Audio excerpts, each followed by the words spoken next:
सोचिए, एक राजकुमार जिसके पास सब कुछ था, महल, धन, परिवार, फिर भी वो जीवन के दलदल में फंसा हुआ महसूस करता था।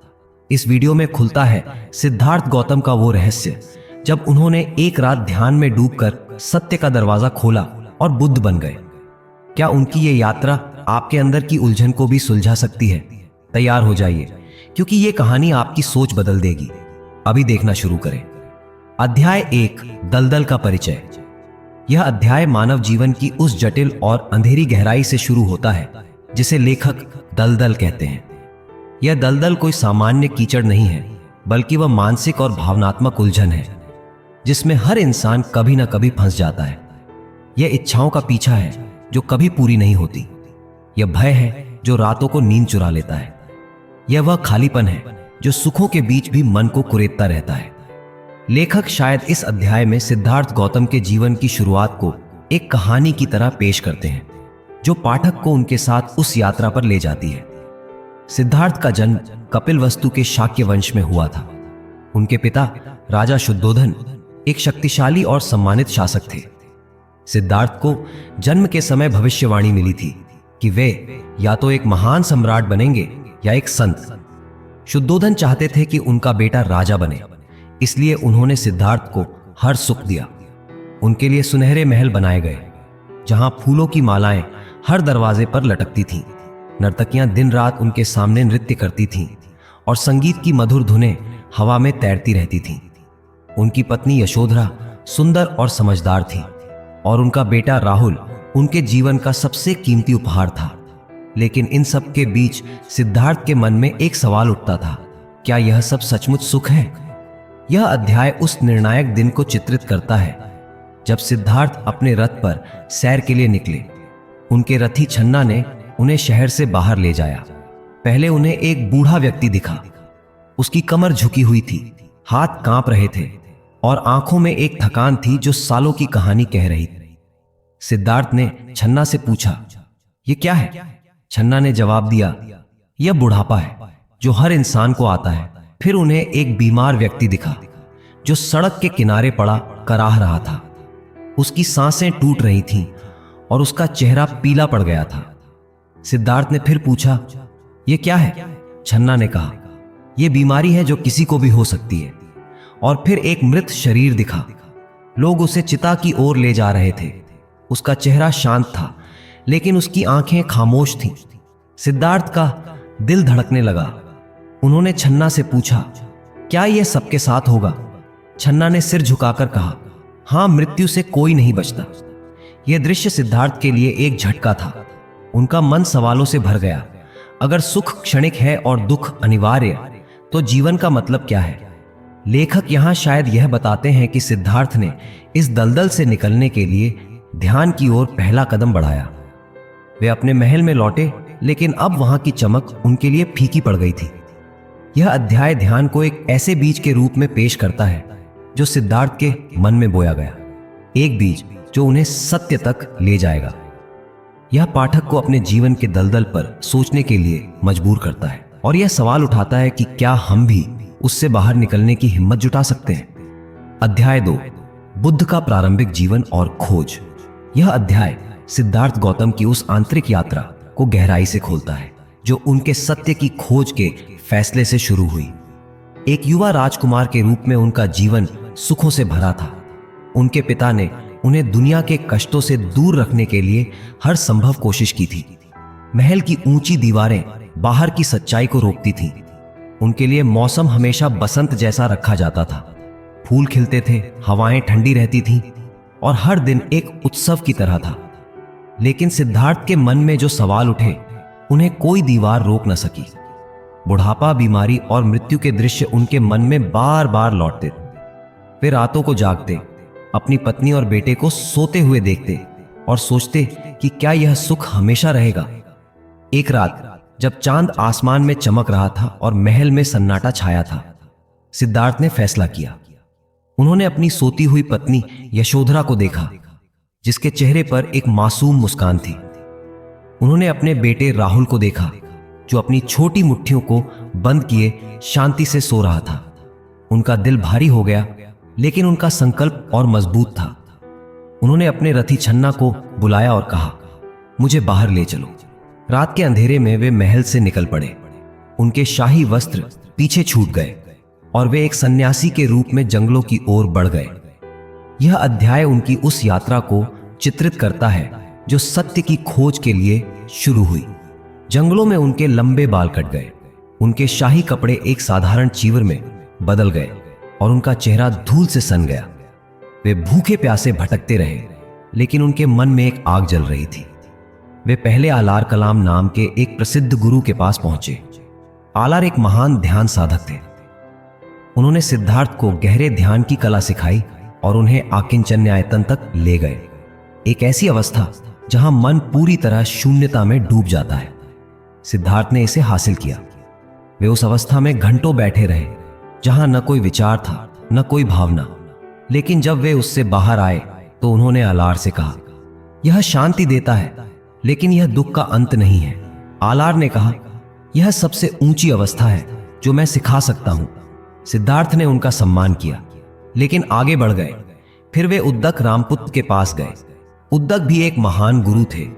उन्होंने सिद्धार्थ को नेव संज्ञाना संज्ञायतन सिखाया, एक ऐसी अवस्था जहां न संज्ञा है न असंज्ञा।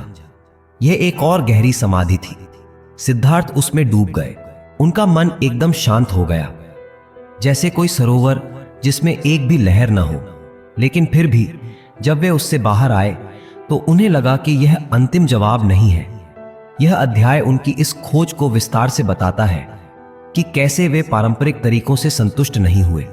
शायद यहां श्वास पर ध्यान, आनापानसति का जिक्र हो, जिसे सिद्धार्थ ने अपने तरीके से आजमाना शुरू किया। वे अपनी सांसों को देखते, उनके आने जाने को महसूस करते और अपने मन को समझने की कोशिश करते। लेखक यहां यह संदेश दे सकते हैं कि सत्य की खोज के लिए बाहरी गुरुओं पर निर्भर रहना काफी नहीं, अंदर की यात्रा जरूरी है। यह अध्याय सिद्धार्थ की उस जिद और लगन को दिखाता है जो उन्हें बुद्ध बनने की ओर ले गई। पाठक को यह एहसास होता है कि सिद्धार्थ कोई साधारण इंसान नहीं थे, उनके भीतर एक असाधारण संकल्प था। अध्याय 3, आत्मनियंत्रण और संयम। संन्यास लेने के बाद सिद्धार्थ ने कठोर तपस्या का रास्ता चुना। यह अध्याय उस कठिन और दर्द भरे समय को चित्रित करता है जब वे जंगलों में अकेले रहते थे। वे नदियों के किनारे, पेड़ों की छांव में और कांटों भरी जमीन पर बैठकर अपने शरीर को कष्ट देते थे। उनका खाना एक मुट्ठी अनाज या जंगल के फल तक सीमित था। कई बार वे केवल पानी पीकर दिन गुजारते थे। उनका शरीर धीरे धीरे कमजोर होने लगा। उनकी पसलियां बाहर दिखने लगीं। उनकी त्वचा सूखकर कागज की तरह हो गई और उनकी आंखें गहरे गड्ढों में धंस गईं। वे घंटों तक एक ही मुद्रा में बैठकर ध्यान करते थे। उनके पैर सुन्न हो जाते थे। उनकी पीठ में दर्द होता था, लेकिन वे हिलते नहीं थे। वे अपने शरीर को भूख और दर्द से परे ले जाना चाहते थे। यह अध्याय शायद उस समय को विस्तार से बताता है जब सिद्धार्थ 6 साल तक तपस्या करते रहे। उनके साथ कुछ अन्य तपस्वी भी थे जो उनकी लगन से प्रभावित थे। वे सभी मिलकर अपने शरीर को कष्ट देते थे, यह सोचकर कि इससे मन शुद्ध होगा। लेकिन एक दिन सिद्धार्थ को एहसास हुआ कि यह रास्ता उन्हें सत्य तक नहीं ले जा रहा। उनका शरीर टूट रहा था, उनकी सांसें कमजोर पड़ रही थीं, लेकिन उनका मन अभी भी अशांत था। यहां एक महत्वपूर्ण घटना का वर्णन हो सकता है। एक लड़की, सुजाता, उनके पास आई। वह पास के गांव से थी और उसने एक पीपल के पेड़ के नीचे बैठे सिद्धार्थ को देखा। उसने सोचा कि वे कोई देवता हैं, क्योंकि उनकी मुद्रा में एक अजीब सी शांति थी। लेकिन जब वह पास गई तो उसने देखा कि सिद्धार्थ की हालत कितनी खराब है। उसने दूध और चावल से बनी खीर बनाई थी, जो उसने एक स्वर्ण पात्र में सिद्धार्थ को भेंट की। सिद्धार्थ ने उसकी भेंट स्वीकार की। उन्होंने खीर खाई और उस भोजन ने उनकी शक्ति लौटा दी। उनकी आंखों में चमक आई, उनके शरीर में गर्माहट फैली। उस पल में उन्हें समझ आया कि न अति भोग सही है, न अति तपस्या। यह अध्याय मध्यम मार्ग की खोज को विस्तार से बताता है, एक ऐसा रास्ता जो शरीर को नष्ट किए बिना मन को शुद्ध करता है। सिद्धार्थ ने पास की नदी में स्नान किया। ठंडा पानी उनके शरीर पर पड़ा और उन्होंने अपने फटे हुए चीवर को साफ किया। वे नए सिरे से अपनी यात्रा शुरू करने को तैयार थे।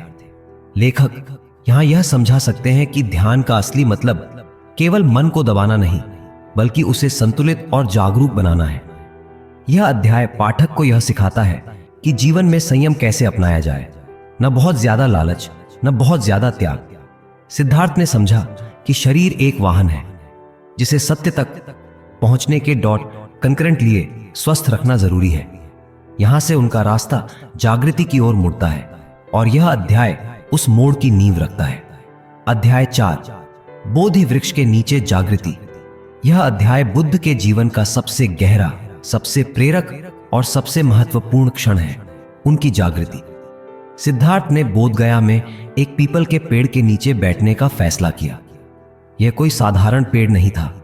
इसकी शाखाएं हवा में फैली हुई थीं, इसकी पत्तियां हल्के से हिल रही थीं और इसकी छांव में एक अजीब सी शांति थी। सिद्धार्थ ने उस पेड़ के नीचे अपनी चटाई बिछाई और बैठ गए। उनके मन में एक दृढ़ संकल्प था, जब तक सत्य की प्राप्ति नहीं होगी वे इस जगह से नहीं हटेंगे। यहां वे गहरे ध्यान में डूब गए। रात का अंधेरा उनके चारों ओर फैल गया। जंगल में सन्नाटा था, केवल सांसों की आवाज और कभी कभी पत्तियों की सरसराहट सुनाई देती थी। सिद्धार्थ ने अपनी आंखें बंद की और अपने मन के भीतर गए। यह अध्याय शायद उस रात की पूरी कहानी को विस्तार से बताता है। पहले उन्होंने अपने पिछले जन्मों को देखा। उनकी आंखों के सामने एक एक करके जीवन गुजरने लगे। कभी वे एक राजा थे, कभी एक गरीब किसान, कभी एक जानवर। हर जन्म में दुख था, हर जन्म में संघर्ष था। फिर उन्होंने संसार के नियम को समझा, कर्म का चक्र जो हर क्रिया का फल लाता है। वे अपने विचारों को देखते रहे, अपनी इच्छाओं को देखते रहे, अपने डर को देखते रहे। रात के दूसरे पहर में उनके सामने एक और सच्चाई खुली, दुख का कारण। उन्होंने देखा कि इच्छाएं, लालच और अज्ञानता ही वह जंजीरें हैं जो इंसान को बांधती हैं। लेकिन क्या इससे मुक्ति संभव है? यह सवाल उनके मन में उठा। रात के तीसरे पहर में उन्हें जवाब मिला, हां, दुख से मुक्ति संभव है। और फिर जैसे ही सुबह का तारा आकाश में चमका, सिद्धार्थ के मन में एक प्रकाश फैल गया। वे गौतम बुद्ध बन गए। यहां 4 आर्य सत्य का वर्णन हो सकता है। पहला, सत्य जीवन में दुख है। बुढ़ापा, बीमारी, मृत्यु और अलगाव, यह सब दुख है। दूसरा सत्य, दुख का कारण इच्छाएं हैं। हम जो चाहते हैं उसे पाने की भूख हमें जलाती है। तीसरा सत्य, दुख से मुक्ति संभव है। निर्वाण वह अवस्था है जहां कोई इच्छा नहीं, कोई दुख नहीं। चौथा सत्य, वह मार्ग है अष्टांगिक मार्ग। सही दृष्टि, सही संकल्प, सही वाणी, सही कर्म, सही आजीविका, सही प्रयास, सही स्मृति और सही समाधि। लेखक यहां यह बता सकते हैं कि बुद्ध ने ध्यान के जरिए अपने मन को इतना शुद्ध किया कि वे हर चीज को यथार्थ रूप में देख सके। यह केवल एक व्यक्तिगत अनुभव नहीं था, यह मानवता के लिए एक रास्ता था।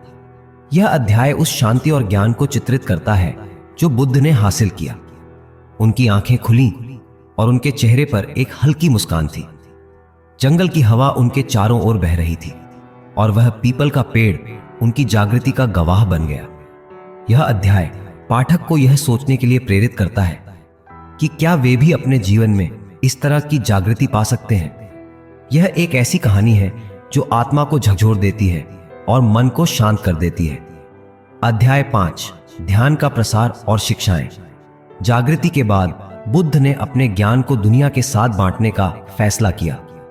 यह अध्याय उनकी उस यात्रा से शुरू हो सकता है जो बोधगया से निकलकर सारनाथ तक गई। बुद्ध अकेले थे, उनके पास केवल उनका चीवर और एक भिक्षा पात्र था, लेकिन उनके कदमों में एक आत्मविश्वास था। उनके चेहरे पर एक शांति थी जो हर राहगीर को रोक देती थी। वे सारनाथ पहुंचे जहां उनके पुराने साथी 5 सन्यासी रहते थे। ये वही सन्यासी थे जो सिद्धार्थ के साथ तपस्या करते थे। जब सिद्धार्थ ने तपस्या छोड़ दी थी तो ये उनसे नाराज हो गए थे, लेकिन जब बुद्ध उनके सामने आए तो उनकी शांति ने सबको चुप कर दिया। उनके चेहरे पर एक चमक थी, उनकी आवाज में एक गहराई थी। यह अध्याय उनकी पहली शिक्षा धम्मचक्कपवत्तन सूत्र की कहानी को विस्तार से बताता है। बुद्ध ने एक पेड़ के नीचे बैठकर उन 5 सन्यासियों को बुलाया। पहले तो वे हिचकिचाए, लेकिन फिर पास आए। बुद्ध ने कहा, 2 चरम सीमाएं हैं जिनसे बचना चाहिए।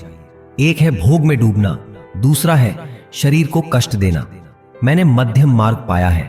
फिर उन्होंने 4 आर्य सत्य बताए। उनकी आवाज शांत थी, लेकिन हर शब्द में एक शक्ति थी। फिर उन्होंने अष्टांगिक मार्ग की व्याख्या की।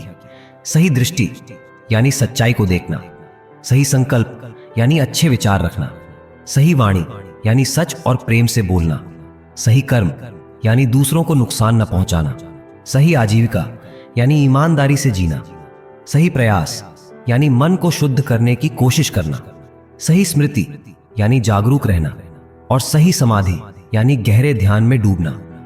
यह अध्याय शायद यह बताता है कि बुद्ध ने ध्यान को कैसे सिखाया। उन्होंने विपश्यना की बात की, वास्तविकता को यथार्थ रूप में देखने की कला। वे अपने शिष्यों से कहते थे, अपनी सांस को देखो, उसे महसूस करो, अपने विचारों को देखो, लेकिन उनमें न उलझो। यहां लेखक यह समझा सकते हैं कि बुद्ध का ध्यान केवल व्यक्तिगत शांति के लिए नहीं था, यह करुणा और प्रज्ञा का मार्ग था। बुद्ध ने अपने शिष्यों को सिखाया कि ध्यान के जरिए न केवल खुद को मुक्त करो, बल्कि दूसरों के दुख को भी समझो। यह अध्याय बुद्ध के जीवन के उस दौर को दिखाता है जब उनका संदेश जंगल से निकलकर गांवों, शहरों और राजमहलों तक फैला। लोग उनके पास आते थे, किसान, व्यापारी, राजा और गरीब।